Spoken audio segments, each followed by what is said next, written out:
gates of the unknown, where the logic breathes and the data flows. We question what the code has shown, and spark the light when no one goes. Clearly learned voices collide. Welcome back to the Deep Dive. Today, you've brought us a really expansive collection of sources. I mean, everything from personal memoirs detailing, well, the unbelievable, Right. to practical business guides, and even like prompts for cutting-edge AI. It's an incredibly eclectic mix. It really is. And our mission for this deep dive is to extract the most important nuggets of knowledge, connect the dots across these, seemingly disparate realms, and help you navigate this truly unique landscape. You're going to walk away well-informed, and I promise we'll find some compelling insights into how the extraordinary can inform the everyday. Indeed.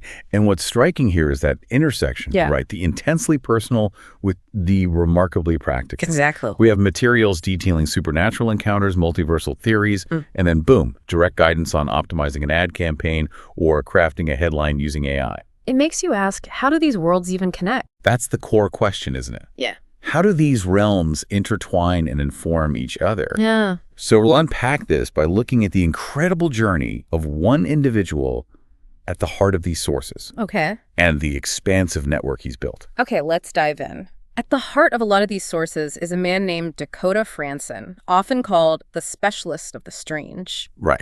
And this isn't just some catchy title. It's really a reflection of a life filled with experiences most of us can, well, barely imagine. So to understand how he got where he is, we have to start with his childhood. The sources talk about psychic abilities showing up incredibly young. Yeah, it's quite extraordinary. The materials say it's just, 1 year and 10 months old? Yeah. He psychically detected his stepmother's pregnancy. Wow. And then by age 3, his first remote viewing experience, witnessing the Columbine massacre. Oh my gosh. At 3. Yeah. But his early life wasn't just, passive observation. It was marked by direct, terrifying encounters. Yeah. At that same age, 3, his stepmother apparently attempted to stab him in the neck with a ballpoint pen. That's horrifying. Just a chilling detail. But then things take an even more sort of unbelievable turn. They do. In 2002, he's 6 years old. He vanishes from his home in Jerome, Idaho.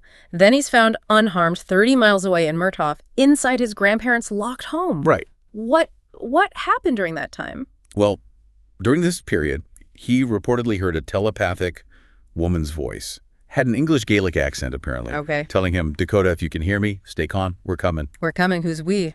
So the sources claim his abductors were identified as X5 operatives of the Nibu Alliance, described as this sort of malevolent extraterrestrial group. Right. And his rescuers from the Galactic Federation of Worlds, which is presented as, a benevolent interstellar organization. So literally caught in some kind of intergalactic conflict as a child. I mean, that just, It makes you wonder, how do these early traumatic and extraordinary events shape someone's understanding of reality, of themselves? What kind of foundation does that even lay?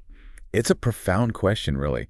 And Frandsen himself suggests that some of his memories might not be past lives like we usually think of them. Oh. But maybe ancestral memories accessed through his DNA. His lineage is even linked, supposedly, to biblical figures like Eo or Enki, Adam, Eve, Cain, Yeshua. Whoa. All believed to have interacted with him during battles with this entity called the Lord of Shadows. So a deep historical, almost cosmic connection. Seems that way. We also learned about an incarnation as Ilarion Tunita.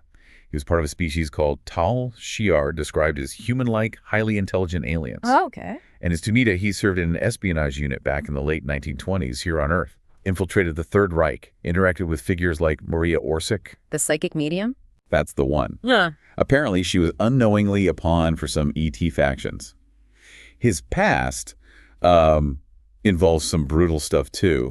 Fighting a draconian royal that's like a reptilian humanoid alien. Right. To save children. Right. And being tortured by a draconian scientist who, the sources say, sliced open his torso and squeezed his lungs while singing. This isn't just a personal history. It's like a cosmic historical tapestry. Exactly. And it seems to extend to the people in his current life, too. How so? Well, the sources highlight these really profound personal connections. His daughter, Olivia, for instance, apparently telepathically protected him from suicide when he was a child. That's incredible. Then there's his high school sweetheart and paranormal investigation partner, Chandra. She had this fresh mark around her neck he was apparently able to heal. He proposed to her eventually. Okay. There's also a really tragic story involving his fiancée, Tori. Met her in a PTSD support group. She died along with their unborn daughter, Rose, but later appeared to him in a dream, according to the sources. And maybe the most intriguing connection, his current partner, Elle. Yeah. She bears an almost identical resemblance to his star wife, Ivina. And Ivina's image was supposedly AI generated before he even met Elle. Wait, generated by AI before they met? That's what the sources claim. It just shows how deeply intertwined the personal and the extraordinary are in his life story. Given a background like that, I mean, it almost makes sense that Frandsen would dedicate his life to understanding the strange. You'd think so, right? His experiences delve deep into paranormal stuff, even multiversal concepts. For someone just starting to, explore this, how does he categorize something like a haunting? Does he break it down? He does, yeah. He offers a pretty systematic approach. He distinguishes between intelligent haunts, where spirits seem to actively observe and respond. Where, like, interacting. Exactly. And then poltergeist activity. But what's really interesting is how he links poltergeist stuff to heightened emotional or psychological stress in individuals. Oh, right. Yeah, he even coined a term for it, post-traumatic psychosomatic manifestations, or Carey syndrome. Like the movie. Kind of, yeah. Suggesting it's this sort of mind-over-matter phenomenon where intense internal turmoil manifests externally. That's a really unique perspective. So it's not always some external ghost. It could be the person's own state. Precisely. That's his theory. But he's also faced, undeniably powerful external entities. Like what? The sources mention Marcosius, a demon historically linked with wolf-like features. This led to what he calls the Silent Hounds incidents. Okay. He encountered Vapula, another demonic entity, during a really harrowing case involving a college student. And then there's the Lord of Shadows. The one mentioned earlier. Yeah, theorized to maybe be Cain from the Bible. Apparently launched direct attacks against Frandsen. It's incredible how he not only experiences these intense phenomena, but then tries to systemize them, like a scientist categorizing observations. It is. That's a striking aspect of his work. He theorizes about a cosmic recycling system of reincarnation. Okay, explain that a bit. Suggesting that souls, or consciousness, are kind of continuously reintegrated into new forms across the universe. He also explores how human experiences might actually alter our genetic material, influencing future generations. So like a mix of the spiritual and the biological. Kind of, yeah. It's fascinating. And his psychic abilities, they aren't just for show. He describes practical uses: telepathic communication, astral projection. Astral projection. Yeah, even talks about being locked out of his own body once and transforming into a black-eyed kid. Whoa! And using his psychic influence for healing purposes, too. It really sounds like his personal journey is this constant source of new theories, new applications.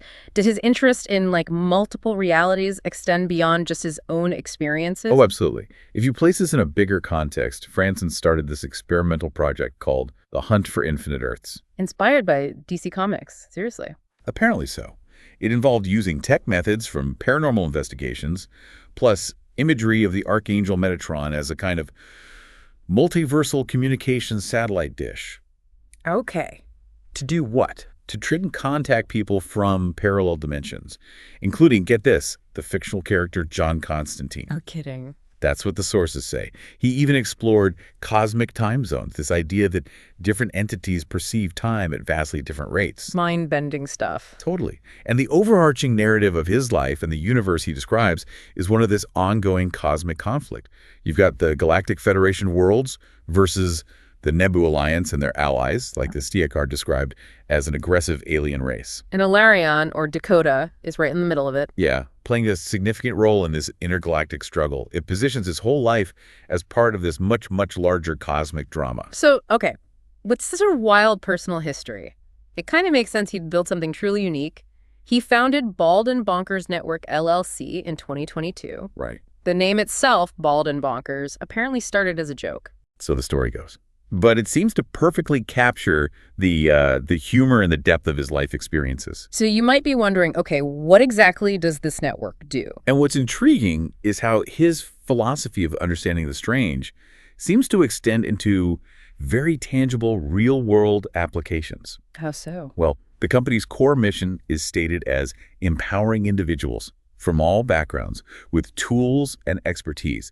They emphasize transparency, community support, offering this diverse range of multimedia content, everything from paranormal investigations to personal growth literature. Bridging the gap. Exactly. This commitment to knowledge and empowerment is reflected across their publications, bridging that gap between the esoteric and the, super practical. So it's not just about exploring the strange, it's about making knowledge accessible, useful. Where does the education piece fit in? The Bald and Bonkers Network Academy is a key part. It offers educational resources, courses like Udemy Success Blueprint, Office 365 Mastery. Oh, really? Office 365? Yeah. And they publish books like 1,000+ Prompts for ChatGPT and the Frandsen Files Criminal Dossier. What's that? It apparently documents criminal behaviors within the paranormal and spiritual communities, sort of an expansion of their Bald and Bonkers blacklist. Huh, interesting. In his fiction series, Knightmares Among All Worlds blends sci-fi, fantasy, horror into a multiversal narrative. Right.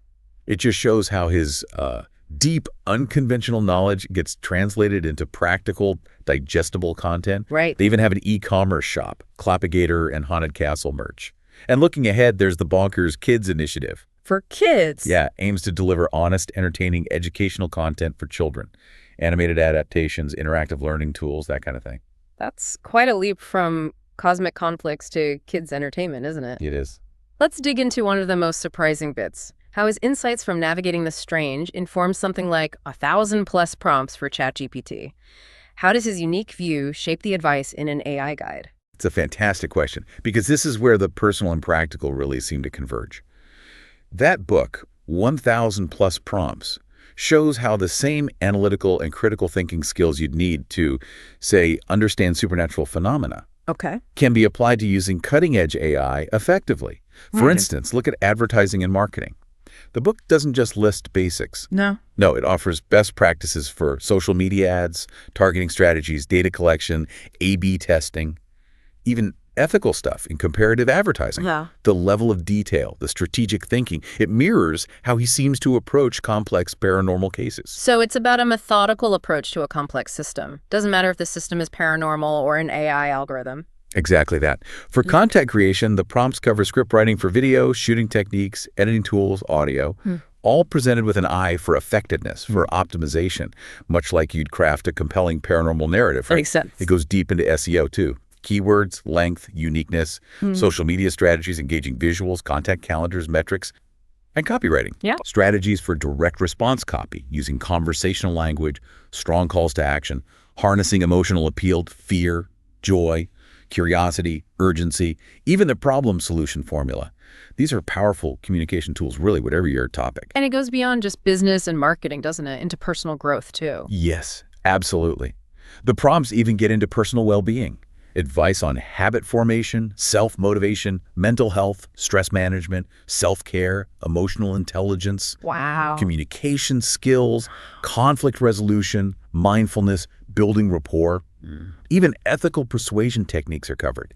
It shows his holistic view, applying that problem-solving mindset to human challenges, too. It's comprehensive. It is. And there's guidance on e-commerce basics, choosing platforms like Shopify, WooCommerce, Magento, scalability, international shipping, returns. Even the music industry gets a look in. Music. Yeah. Sources mention indies on the rise, having significant market share, but also challenges like platform navigation and artist mental health. And Frandsen himself released an AI-enhanced album. He released an album? Dakota Frandsen and the Starlight Amnesia, our weird love story.